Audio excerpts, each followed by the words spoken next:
We're back here at Post Wrestling, John Pollock with you, and it's my pleasure to be rejoined by one of our favorite people to speak with, a reporter at MMA Junkie and USA Today, Mike Bohn, my fellow Torontonian by way of Vancouver. Mike, how are you doing today? Yes, sir, John. I'm good, man. I've missed you. I've missed talking. It's been a while. I've realized the easiest way to keep in touch with my friends during this pandemic is to interview them. So here you are, Mike. Consider yourself a friend of the show, Mike Bohn. I'm glad to hear it, man. It's crazy times right now. At least we have some very nice weather in Toronto right now. We're experiencing a little bit of that. So, did you see that lightning the other night? That was some of the craziest stuff I've ever seen. I missed the lightning portion of it, but we got a hell of a storm the other night, a rainstorm that, the weather has been insane in Toronto over the last month. We've seen everything from days where it's hitting like 30 plus Celsius to like, it wasn't that many weeks ago we were getting snow in May. It's some of the most bipolar weather I've ever experienced in anywhere I've lived. So for someone like yourself, Mike, that you are typically doing a lot of traveling, what has the last 3 months been like for you? Because, being in Canada, like our borders are closed. Has it been an adjustment period for you on the work front? A little bit, yeah. I mean, we kind of have a pretty good routine of, I've obviously experienced plenty of fight weeks sitting at home. I've experienced plenty on the road, so I kind of know what it's like. But obviously, the biggest adjustment period was when we were having no events at all for that stretch. And, you're having to look at other ideas for content, and you don't have that, typical fight week, whether you're on the ground there or someone else's, that content, that's coming in, media day interviews, weigh-in stuff, obviously the fight night stuff. So that was interesting. I mean, we haven't had a stretch that long without a UFC event in, a decade plus or something like that. I don't even know how long it's been. It's crazy. So, it was a little bit of a challenge, but I think we did a pretty good job of coming up with, some content to get through it and doing a lot of interviews with our staff. And I think it's kind of allowed us to expand in a way. I'm sure you know how it is. There's a million things you want to do. You have these ideas and you want to try to execute them, but it's just such a go thing. I mean, you're obviously dealing with pro wrestling and MMA too. So, it's like twice the amount of content you're sifting through, and you want to get to these certain ideas, but you just don't have the time. And that gave us the time to do certain things. So, it was kind of beneficial in some ways. So I, can't be too mad at that. But obviously, I definitely do miss the road, going to the events, seeing the people. But I don't even know if I'd want to go to one of the shows right now. You don't even get to see anyone, see any of the fighters, any of the fellow media. You're, trapped in your hotel room, getting COVID tests, supposed to be, keeping your social distance. So even if you were going to the events, the fight week experience is drastically different than what we were getting up till, the pandemic hit. Yeah, I was going to ask you that question, like if you were US based, because, for myself, like I look at it from the standpoint that if I had the option of going to cover these events, I would say that there would probably be, if this were 5 years ago, I think I'd be pretty readily available to do it, even with a certain level of risk. Now with like, I have a 2-year-old, it's just a different set of circumstances. I think I'd be much more concerned about going. You yourself, not having, a wife or a child, what would your comfort level be right now? Would it be something that you would have to really think about if you would want to go cover these events, if that were an option for you? It's really not being here in Canada. Yeah, I think it would be a tough choice. I mean, I think you kind of laid out well. Obviously, the risks for me are a little bit lower, I'm not living with my parents or anything who are a little bit older, so there's not that risk. I don't have any young children, et cetera, et cetera. I think obviously the biggest worry on my side is like going through an airport. Right now, I think that would be really the only hiccup. I mean, once you're on the ground and actually there, it seems like the UFC has done a pretty fantastic job, and you're almost getting, an upgrade because the people like John Morgan, who's living in Vegas and who's covering these Vegas events for us, he's getting 2 COVID tests a week. Wow. At this point. He had to go get one this morning for his clearance to get to the weigh-ins tomorrow morning. And then on Saturday, the fight night procedure or fight day procedure, he has to go to the host hotel at 7 a.m. on Saturday, get a COVID test, then they put him in a hotel room where he has to stay and self-isolate until the results come back and until the fight card starts, at which point they bring the media over to the UFC Apex and they're able to do their coverage and do physical distance scrums where they're all in separate tables and stuff. But basically, if you're going to cover a UFC event, you're getting tested twice in the lead up to it. So I think in that way is maybe you're getting some answers about any potential concerns, but we know as well that it can take up to like 2 weeks to show up, and there's all these different things. So there is a level of risk. I think if they wanted me to be there and we felt it was necessary to have me there, I would go, but I don't think it's super needed at the moment. We obviously have people in Vegas, not just John Morgan, but Ken Hathaway as well. But if the call came in to go to Fight Island, wherever the hell on this earth that may be, I think I'd maybe have to ponder that a little more. I think what this whole period tells us is that back in March, it was a very relevant question for Marc Raimondi. Oh, dude. And I was there at that event. It's crazy just to think back of how close that was. I mean, I was in Vegas for a week on that fight week because we had a MMA Junkie summit where we brought in the majority of our staff for conferences and stuff. So I had gone straight from the card in Norfolk to Vegas and spent a week there. And just thinking back of that week, doing some gambling, touching cards, poker chips. I'm almost surprised in some ways that I didn't end up getting sick or anything because it started getting real bad. I came home and then things started to shut down 10 or so days later. So I was kind of right in the precipice, and you just think of what it's like being a casino. Thinking back now, it would, that's a different world at that point. That's, BC before COVID. When you're looking at, let's say, a couple months in the future and slowly they're starting to reintroduce fans, what do you think? Is it going to be a significant lag between is it going to be a case that the next, a major fight card, they're going to fill an arena? Or do you think it's going to be quite a while before a large number of fans have that comfort level to be able to go to an arena for a major UFC card, just for instance? I don't know, man. I don't know what to think about this world right now. We get into all these things. We obviously want to have our social distancing and stuff, but you look at these protests that are going around the world right now. There's thousands of people violating basically everything we've been told not to do in terms of being in proximity and, having elders and children and not wearing masks and stuff and touching and all that. So I don't really know what it's going to be like and how that's going to evolve, but you kind of look at that, and if people are, determined to go do something, clearly they're willing to be around other people. So I think it's more going to be on the, promoters and all that kind of stuff to decide how to keep it safe for everyone. But I think this has shown that people are willing to go outside, willing to go to things, willing to be in close proximity to other people, especially if it's for something they really care about, whether it's, a protest for something or enjoying a sport that they love. So I could see them getting some fans in there. I don't know how they're going to do it. I mean, I was thinking Dana's saying, I don't want to do a Conor McGregor fight without a gate. You could get 50 people, 100 people, something like that, maybe even more. And who's to say someone wouldn't pay $20,000 for a ticket for a Conor McGregor fight, some high roller out there who really wants to see it. So I think there's possibilities and ways to make it work and to make up money, but I just can't imagine anytime soon having 15,000 people in an arena like we normally would. I predicted basically when this all started, we weren't going to have crowds basically at any sport whatsoever in 2020. And that's looking like a pretty decent call right now. I mean, we might get some small crowds. I know for European soccer and stuff and some other places, they've let very limited people in, but I don't know if the idea of having what we're used to just seems like such a far gone concept at this point. I really don't know how long it's going to be till we get that again. The NFL is going to be an interesting one when it comes back, yeah. Because I feel they are going to be the most aggressive when it comes to wanting to have fans there and what kind of domino effect that has or what kind of pushback that has from other leagues. The next couple of months are going to be very interesting because we have the unique perspective of looking at, on the pro wrestling side and of MMA, that these promotions have the luxury of not having to go through any kind of union or association that players in sports leagues have that layer of protection where it's going to be a negotiation to get us back onto the field, back onto the ice, back onto the court. It's not that case in MMA or pro wrestling.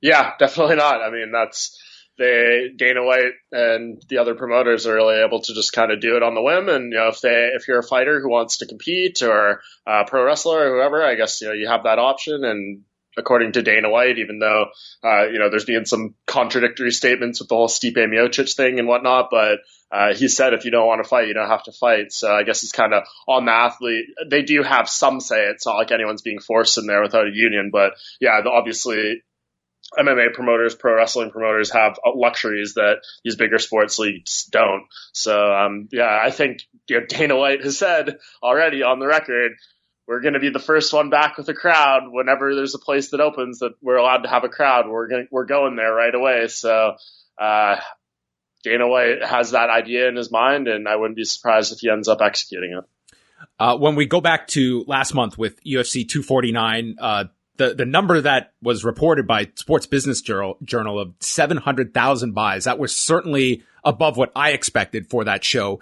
It was a loaded card. You had, from an action standpoint, like it looked as deep a card as UFC has run in years. What was your reaction to that number? Because it seemed to be, it's going to be one of two things. Either it's going to be very difficult to run a pay-per-view in these economic times, or it's an audience that is starved for a major event. And 249 was certainly a major event, and we saw it was a case of the latter, not the former. Yeah, I think it was just all those things you said there, a product of good timing. I think maybe the idea of no one's willing to spend this money during these times was maybe a little overthought. Obviously, there was a good amount of people that were willing to spend that money. I know for a fact people that don't ordinarily talk to me about MMA were bringing up that card to me in advance of it. So that's always kind of a good sign in terms of how the exposure is going. I think, in all fairness, the UFC did a pretty good job promoting it. Dana White pulled out the old line, I never guarantee a fight's going to be amazing, but I guarantee Ferguson versus Gaethje is going to be amazing. And that's more or less what it ended up being. So, I think it was a recipe that just worked pretty well at the time. I'm sure we'll get into Saturday's card, UFC 250. I think it's fair to say the expectations are not comparable in terms of the type of numbers they're going to get there. Obviously, the card isn't of the same quality. But, I think it just all came together nicely for the UFC. They had those fights on ESPN. They had a great featured prelim with Donald Cerrone and Anthony Pettis, and those prelims are pretty strong too. So it kind of propped up the idea if you wanted to see more fights, you had the opportunity to buy that main card, and it kind of worked out for them. So I think that was just kind of a product of really, I guess, obviously not real life speaking perfect circumstances, but for the UFC and getting that buy, it was kind of a perfect storm for them and able to pull that off. So I don't see that being repeated anytime in the near future, but I think for that particular show at that particular time, it ended up working out for them. Well, looking at this Saturday, I mean, this is a card that in regular times, this is not doing any kind of a big number, but do you think it gets any kind of a bump given how 249 got a bit of a bump, or do you feel that this is going to be one that this is going to perform relatively similar to what this card would have done in a regular economic climate 6 months ago? Yeah, I think that's the case. And I think it's partially on the UFC. Like, I've seen little to no promotion for this event. I haven't seen, and obviously we're not there yet. I think Thursday is the day that obviously media day goes down. Dana White does his rounds, all that kind of stuff. So I expect that there'll be some push, but I'm definitely not feeling any even semblance of the same vibes I was getting for UFC 249. Obviously, Amanda Nunes is amazing, a female GOAT. For us Canadians, there's something to get excited about there, and Felicia Spencer, but she's obviously got a massive task ahead of her in Nunes. And then there's some great fights on the undercard in terms of just significance for the division. Obviously, Corey Sandhagen versus Aljamain Sterling being chief among them, but this is definitely one that's more for the hardcores. I would be pretty surprised if this did like a decent, above average number for the UFC. I think it's going to be on the rougher side, but obviously we know for them it doesn't really make too much of a difference because they're going to get the same feed from ESPN as they would if it did, a bigger buy. So right now we're just in these times of cobbling it together and throwing it out there. But I'm not expecting anything higher than this fight would normally get because of these times, just because I don't think it's being promoted the best, honestly. I'm really rooting for the main event to go the full 5, because if there is a stoppage victory for Amanda Nunes, I am just bracing for the How many people think that they have the most clever reaction with just a splurge of "bye Felicia's" on your timeline? Because goddamn, that's what we could be in store for. I know that this card. I know you have that one set up in your drafts. Don't even lie. That's what TweetDeck is for, Mike. There are some I think most of all, the bantamweight picture is a really interesting one off the heels of Henry Cejudo and whatever he has planned for himself. But I mean, we have, 4 of the top bantamweights, including Cody Garbrandt coming back. That, I mean, you would think a guy who has not had a win since 2016 would not be in title contention, but I think, Mike, we have followed this enough to know Cody Garbrandt gets an impressive win. I do not discount this guy being immediately thrust into that flyweight plans be damned. I think that Cody Garbrandt, it could be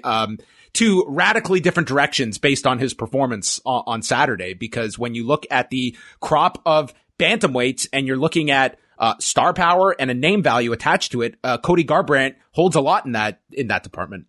For sure, and especially if we do get this Aldo versus Peter Yan fight and Peter Yan wins, him and Cody Garbrandt have had some beef. There's been exchanges on Twitter. They got into a physical altercation of sorts or had to be separated at a recent UFC event. I can't remember exactly what show it was, but it might have been the one where Yan fought Faber. But yeah, I mean, Garbrandt is still that guy. I mean, it's crazy to think it's been so long since he won a fight, 3+ years, December 2016. I mean, the last time this guy won a fight was the last time Ronda Rousey competed in MMA. So that's just kind of startling to think about. So, I mean, Cody Garbrandt does still have that name. Obviously, the UFC still values him. The fact that his fight against the Sun Tzu was featured on the Countdown show and there was no sign of Sterling and Sandhagen on there, I think that kind of speaks in spades in a lot of ways. I think it's really unfortunate for those other guys, but we know how the UFC works, especially in these times. They want to, sell what they can. And could you imagine, though, if Cody Garbrandt did get that belt back and then TJ Dillashaw returns from suspension and gets back in that mix and they fight again? I mean, there's a million interesting things at bantamweight, but yeah, I think Cody Garbrandt definitely has the inside track on that if he can show up and perform. But I think it needs to be something somewhat spectacular, and Rafael Assunção is one of the hardest dudes in bantamweight to look spectacular against. So I guess Marlon Moraes aside. So yeah, it's going to be an uphill climb, but if Cody can turn back the clock and turn in a vintage performance, I think we could most definitely see that, much to the chagrin of all those other top guys at 135. Do you like the idea of Garbrandt entertaining the notion of going down to flyweight? And if he is not successful on Saturday, how high is your optimism that is something that he ends up attempting? I think maybe if he loses, it's happening, because then, what direction do you turn at that point? It's going to be a real rough spot for him, especially if it's a bad loss or something. But in such a super deep division too. I mean, a loss really sets you back. For sure. But man, the problem that we've seen with Cody Garbrandt, I guess, is being, the chin, the ability to take that big shot. And if he lost with a knockout again, I don't see how taking 10 extra pounds off your body is going to improve your durability or stuff like that. We've obviously seen some instances of guys going down and, them being able to still take a hit, but that just doesn't seem like a great idea to me. And I think really the whole idea of him going to flyweight stemmed from some sort of Twitter beef he had with Henry Cejudo. They were going back and forth, and without that fight there, I mean, I just don't really see, maybe I guess just purely for the fresh coat of paint, and maybe it puts him back in the race to fight for a title in a division that needs big names. But I guess a fight with Joseph Benavidez has a bit of a interesting storyline. Former Team Alpha Male teammates, all that kind of stuff. Obviously, Benavidez not with that team anymore. You could sell that fight, but I mean, Cody Garbrandt versus Davidson Figueiredo, that really doesn't do a whole lot for me. I mean, I think in the cage that sounds like a pretty fun fight, but. Marquee-wise, you're right. That, you take Henry Cejudo out of both weight divisions, and I think that certainly may lead to a Cody Garbrandt reassessing things. And I think if he looks very good in this fight, I don't see him leaving bantamweight at that time, because I think he can leapfrog a lot of people just because of who he is, and that would be very frustrating if a Aljamain Sterling or Corey Sandhagen is the one to be leapfrogged. But we are talking about a division that is about to have a title fight involving a guy who's 0-1 in the division. That's just the reality of matchmaking. Yeah, 100%. I mean, all those losses, I think 2 in a row, and yeah, it's just It's crazy, but we know how the UFC operates at this point. We've seen it a million times, so it would not surprise me at all. But I hope for the sake of these guys who have been putting in the work that they go the more legitimate direction. But I think we've kind of already seen their approach here by putting Cody in the co-main event, which, card placement isn't the end of the world, but I think the promotion, I guess, as well, like the fact that they're getting featured on the Countdown show and getting, the embedded and all that kind of stuff, really speaks volumes. So, nothing really surprising there, I guess. Did you mean to say the Cody main event? Moving on. In the main event, you never want, I have watched way too many fights that play out very different from expectations going in. So I certainly do not dismiss Felicia Spencer here. And as someone that I think you want to see this featherweight division thrive, chaos is a great way to have a division thrive. Would it be to the division's benefit for a massive upset on Saturday? And how small of a chance do you see that happening? Yeah, it would be good for sure. I mean, you would have an immediate rematch right there. Amanda Nunes. You'd have a story in the featherweight division, which it sorely needs at the moment. I mean, this is as nondescript a challenger as you have, and it's just the division just does not have that kind of juice behind it with any kind of story. And I think that's certainly would come out with a major upset here.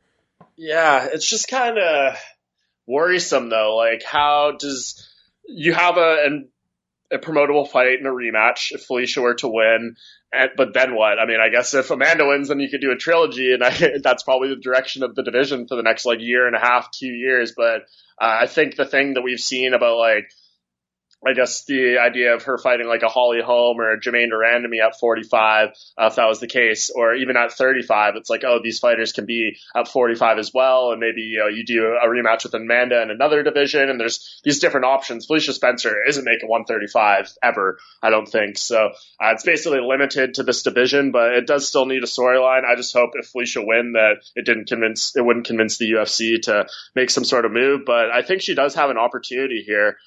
For sure. Amanda Nunes already postponed this fight once. I mean, I think all completely within her right. She needed more time, but it is a interesting time in her life. I mean, Nina Ansaroff is about to have their child, I think, in September. This will be her last fight as before being a mother, which is kind of interesting as well. You wonder what the level of distraction has been.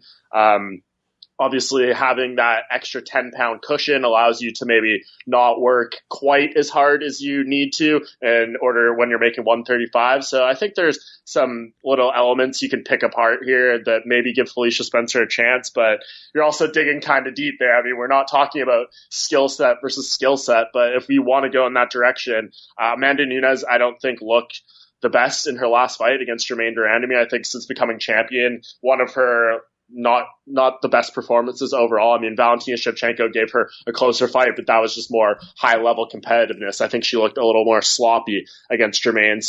And I think where she did look sloppy was on the ground, and that's where Felicia Spencer is at her absolute best, and she is most definitely a 145er, and she has a chin on her. She's durable. We saw that against Cyborg. So who knows, man? I mean, I think it's going to take the perfect storm for her to go in there and get this win, but I wouldn't say it's impossible. I just think it's a very, very steep uphill climb, but it would be cool to have a Canadian champion again, that's for sure.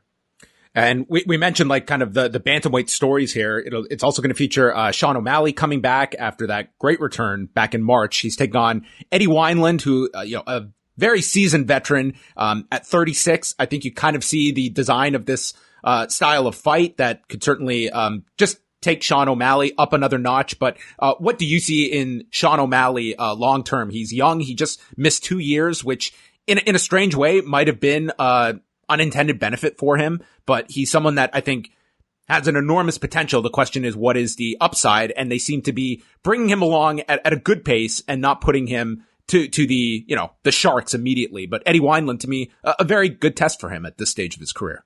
100%. Eddie Wineland, the first WEC bantamweight champion, I believe, back in the day, like 2006 or something like that. So that guy has been around for ages. I mean, I remember him making his UFC debut in a really great fight with Uriah Faber, and that was in 2011 or something. So he's been around most definitely. It's an appropriate step up. I think what you were saying about Sean O'Malley there was right on point. I have talked to some people close to him, and that was leading into the last fight. I think that was at 247 or 248, whatever the one in the March pay-per-view was where he last fought. And they were saying that time off was actually really beneficial for him because they thought not only did it allow him to, get his mind back on track after this whole USADA situation that he had where he was ultimately, more or less cleared of wrongdoing, but there was that hype train was steaming after that Andre Sukumtov fight where he, had that great moment with Joe Rogan laying on his back doing the interview. That was just, I think he was starting to really shine at that moment.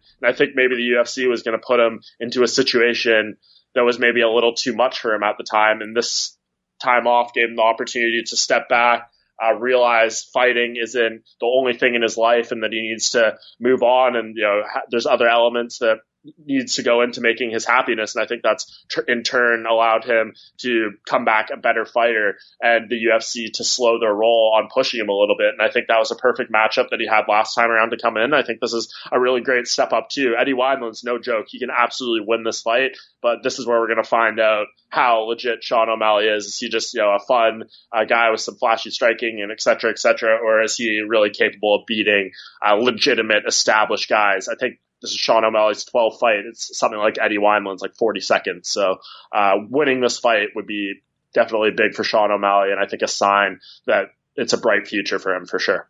Yeah, it's a card that I can definitely see people, balking at the price tag attached to it. But I think on paper, I think we'll come out of Saturday with a lot of engaging fights. I see on paper, number of interesting stories here. I think that we'll get some very good fights. I'm intrigued by all the bantamweight fights and, the main event. It's certainly you have your expectation of what will happen, but I think that this as a card, I'm by no means dismissing it action-wise. Oh, definitely not. I mean, just look at some of the prelims, like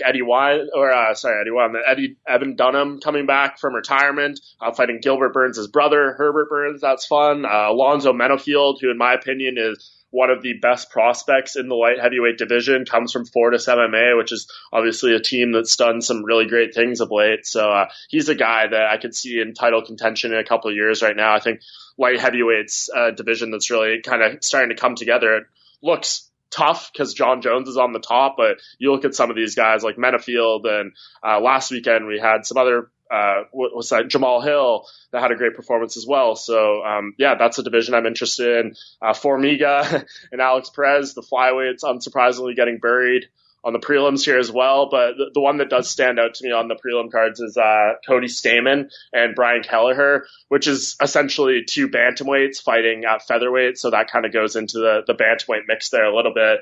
Brian Kelleher fighting for the second time in 24 days. I think he fought May 13 as well. So that's kind of fun. And then Cody Stamann, I don't know if you saw this interview he did earlier this week with MMA Junkie George from MMA Junkie Radio over here, but he basically said that his 19-year-old brother suddenly passed away last week. Really unsurprising.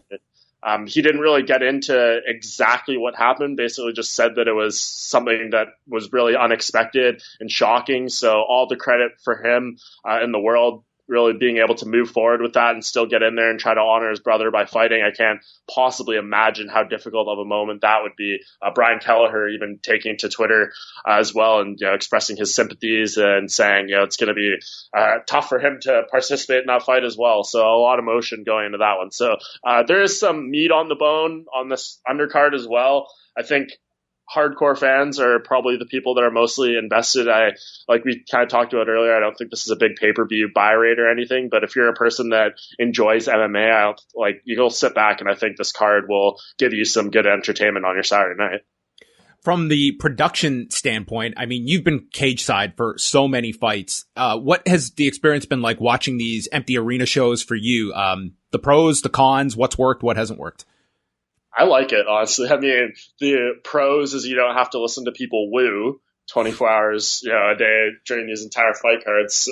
I do enjoy it, honestly. The crowd obviously brings some element to that can't be matched in any sort of situation. But honestly, I think in terms of the other sports, this is something that works more so than anything. I think it's night and day to pro wrestling, Mike. Like, they have really gone through many iterations. Now they're using people like in the crowd to enhance the noise. Really? Because like the dead atmosphere was just a killer on those shows. And granted, very different between pro wrestling and MMA. I've had zero issue with the UFC presentation. I think it's actually been fairly engaging. Like, it has not been a detriment to me at all. Yeah, I watched WrestleMania, and most of the other stuff has just been like Twitter clips, or obviously like following you and listening to, the great work you and Wade do and stuff like that. Great but answer. Like, in terms of the actual watching, I haven't seen a ton of it, but I watched WrestleMania, and I thought that was just such a bizarre experience. It really, I don't know, I could not get into it like you typically would.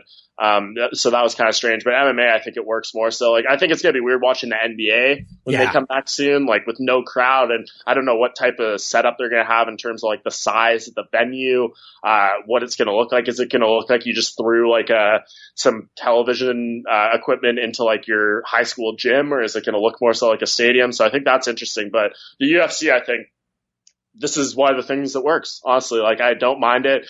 They can mic the cage well. You can hear the corners more clearly. You can hear the shots. I think it just makes it a little more tense in some ways, makes it feel, like it's taking place in a warehouse or something like that. I watched the Titan FC show they had the other night that was on Fight Pass that was literally in a warehouse, and like the lights were shining down so bright on the guys. You could tell they said the air conditioning was broken. I mean, I feel like this is what MMA is supposed to be, just kind of a gong show in that sense. So it kind of feels a little more dirty in a way, like you're just a voyeur watching two guys beat the crap out of each other. So I don't know. I think I enjoy it. We'll get back to live crowds at some point in the future, and that'll be its own thing as well. But I think that's what's fun about MMA and the sport, is you can do so many different things with it, and it's kind of a different experience every time you watch it if the production wants it to be. So I think overall, I don't really have much issues with it at all, honestly. What's more likely on Saturday? Joe Rogan making his way into the cage for an interview, or Dana White wearing a mask? Whew, man. I don't think we're getting either, but of the two, what would you be more likely? I think probably Joe Rogan. I don't think Dana's stepping outside of that room. He's not going to be seen on camera wearing a mask. I think that's safe to say at this point. Joe Rogan might go rogue, but I don't think that happens either. But if I had to pick, gun to my head, I think Joe Rogan is the more likely option. Final thing before we get out of here, Mike, would be remiss not to talk about Jon Jones, who has been certainly did not get the memo about staying out of the news cycle during this pandemic. I mean, when you look at, back to the event you were referencing where he fought Dominic Reyes, that was, their last event with fans before the whole shutdown occurred. In that time, we have had the arrest. We have had the back and forth with Dana White, from Jon Jones' perspective, relinquishing the title. And now this guy has become Albuquerque, New Mexico community leader. It's been quite the several chapters in the saga that is Jon Jones' career and life. Where do you stand today in terms of the next move, for Jon Jones when it comes to his relationship with the UFC and how this ultimately gets solved between the two sides? I don't know, man. This is just such a pickle. Dana White is doing his typical thing now. I think he's done some interviews yesterday, where he's basically now, I think the first person he gave a quote to was the Canadian press, which I thought was kind of interesting. But basically, he's now saying Jon Jones has made enough money. He can walk away if you don't have the passion to continue fighting. You can do this, you can do that. So I think a lot of it's going to fall on Jon Jones and what he wants to do. I think, as Dana White has shown, he is willing to let the biggest stars in the sport walk away if need be. George St. Pierre being a chief example of stuff that we've seen. And this is not anything new. I mean, we've seen many versions of this over the years. There's been heat between Dana White and Jon Jones in the past as well. So I think ultimately Jon Jones in his heart is not ready to stop fighting. I think he feels he has more to give, and there's more things he wants to accomplish. And I think the UFC has done a good job of breaking his spirit a little bit on that front. But I do think that fire inside him burns, and he's going to find a way to get back in there fighting. I don't know about relinquishing the title. I don't know what the benefit of that is from his perspective. Maybe you can, give an opinion on what you think that could be, because I really don't know. Like, he's just putting him, I guess, on the one side of it, he is not a champion. He could fight out his contract and become a free agent in that way. That really seems like the upside, but I don't know what his contract looks like. How much money is he giving up by going into a fight not as the champion? So that's kind of an interesting factor as well. It's just, I don't know. It really sucks. I mean, you can think whatever you want to think of Jon Jones, but the fact that the UFC has managed to cast out, and some of it's been self-inflicted with Jon. I mean, this guy changes his mind constantly. He's tweeting one thing and then contradicting himself the next day, and then contradicting himself again the next day. So in some way, I get why it's like frustrating from the UFC side or the fan side or whatever, but this guy, at the end of the day, is still the best fighter in the world. In my opinion, the best fighter the UFC and MMA has ever had. So for them to kind of have him in this situation where there's this bitterness over just giving the guy a bump in pay is kind of really unfortunate to see. And I hope they do get smoothed over, but I don't really see a major end in sight at this point. Dana White is entrenched in his view, and Jon Jones doesn't want to be viewed as someone who basically, bent to the power of the UFC and Dana White. So I think right now we're almost at a standstill, and I'm curious to see who kind of box first in this game of chicken.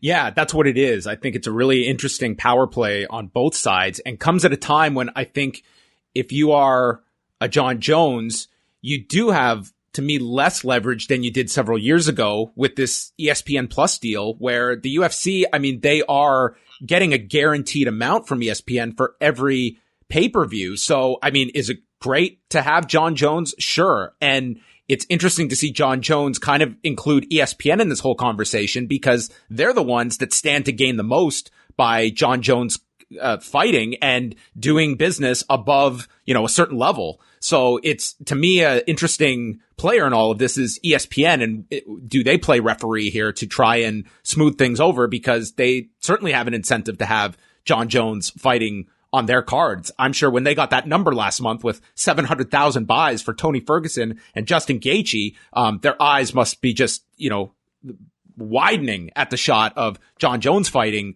during this era where people seem to be very hungry for big UFC events, and Jon Jones would represent that as well. I think ultimately for Jon, it's to his best interest to fight for UFC where he can make the most, but it's also, I think, refreshing whenever you see people of that stature testing the limits of what power you can exude, because a lot of these guys, they have just had to go with when the UFC made this decision with ESPN Plus, it's like Jon Jones goes from a guy making a percentage of pay-per-view buys, and you're now going to this model where it's suddenly, at the time, way less subscribers than your big pay-per-view universe. And, the economics are a huge part of this that Jon Jones is kind of caught in the middle of, that stands to lose or gain based on a lot of these big business decisions UFC makes. So I think ultimately the sides come together, but it's a really fascinating kind of power play that for our enjoyment is playing out in the public. Yeah. It's just like, if you go to the crux of the issue, it's Jon Jones. If he's being sincere and we believe what he's saying, he wants to make more money to move to heavyweight and fight Francis Ngannou, which seems like a completely legitimate perspective. And then we get into the situation where Dana White's claiming that he's asking for X amount of money, and Jon Jones claims that's not true. And I get it. Like, if you're Jon Jones, you want more money to move up to heavyweight. You're taking the bigger risk. You're fighting a bigger guy. I think that's more than worthy. He claims that the UFC told him that when he does move up to heavyweight, he will get a bump in pay. But I also understand the UFC's side. I mean, it's rough times right now. I mean, obviously they're still an extremely profitable company, but I can understand why they don't want to give out handout or a bump in pay in that sort of sense, because they're, in a lot of ways, the ones assuming a lot of the risk. I mean, if they're getting the same pay-per-view buy rate or money from ESPN and they're giving Jon Jones, there's no guarantees. We would imagine that it would do a very strong number, but there's no guarantees it sells extremely well. We don't know. And then for them to offload all this money to Jon Jones up front, I can understand why they don't want to do that without 100% guarantee that they're going to make this money back, when they can go and have him fight Jan Blachowicz, and they're going to get the same amount of money from ESPN, whether, regardless. So I can understand why they're not super keen and jumping out of their shoes to make that happen. But it just contradicts what we've heard from Dana White over these past 2 decades or so. We make the fights the fans want to see the most, and this is a fight the fans really want to see. And it seems like he's not willing to do what it takes to make it happen, whether Jon Jones's requests are too extraordinary or not. But it's definitely like Jon Jones coming back and fighting Jan Blachowicz, or even rematching Dominic Reyes, which was a fight that was pretty hot at one point. I don't think it's going to feel like a letdown. I mean, we want to see Jon Jones at heavyweight. He's clearly or apparently willing to make that move that we want to see him do for so long. And then when he's actually willing to commit to it, this ends up happening, which is just crazy. I don't know. I don't know where it's going to go. I don't understand why Dana White had to escalate it publicly, and now he's just made an enemy of his best fighter, and I just don't see what the advantage is really from the UFC side. They could have let Jon Jones tweet his thing, step back, and we would have forgot about it 2 days later, but it's just gone back and forth, and it continues to go back and forth, and it's this story that's kind of consuming so much of the headlines in the MMA space that I don't think we're just going to see Dana White fold at this point, because we just know that's not the person he is. Last thing, once you get off with us, you've got the UFC 250 Media Day coming up. Can you tell us a bit about what this process is like during the whole pandemic of doing a virtual media day? And are there aspects of it that you prefer over traditional media day that I've participated in enough that they are like a circus, and it can be rather stressful trying to maneuver everyone in person? Yeah, I don't love it, for being honest. I mean, the fact that obviously it's everyone getting the exact same content. Mm-hmm. So there's that. Are you on with other people, or do you get your own one-on-one time? How does that work? You're on with people. So basically you get a dial-in number, and then once you're within the media day, you basically click a button, it puts you in the queue, and then the operator, the UFC PR person running it will call your name, and the fighter can't even see you, right? It's just audio. They're looking into a computer screen, and one of the bigger issues is the quality is quite poor. I'm sure you've seen some of these videos out there, so that really hurts. I mean, no one wants to watch 13 minutes of blurry Aljamain Sterling or whatever, right? It's just it's a turnoff. You want to see that better quality. You want to see the interviewer talking to the person. And it's just, I think it's being reflected in kind of the views. But am I grateful that the UFC is giving us time with these athletes at all? Of course. It's better than nothing, for sure. But it's just not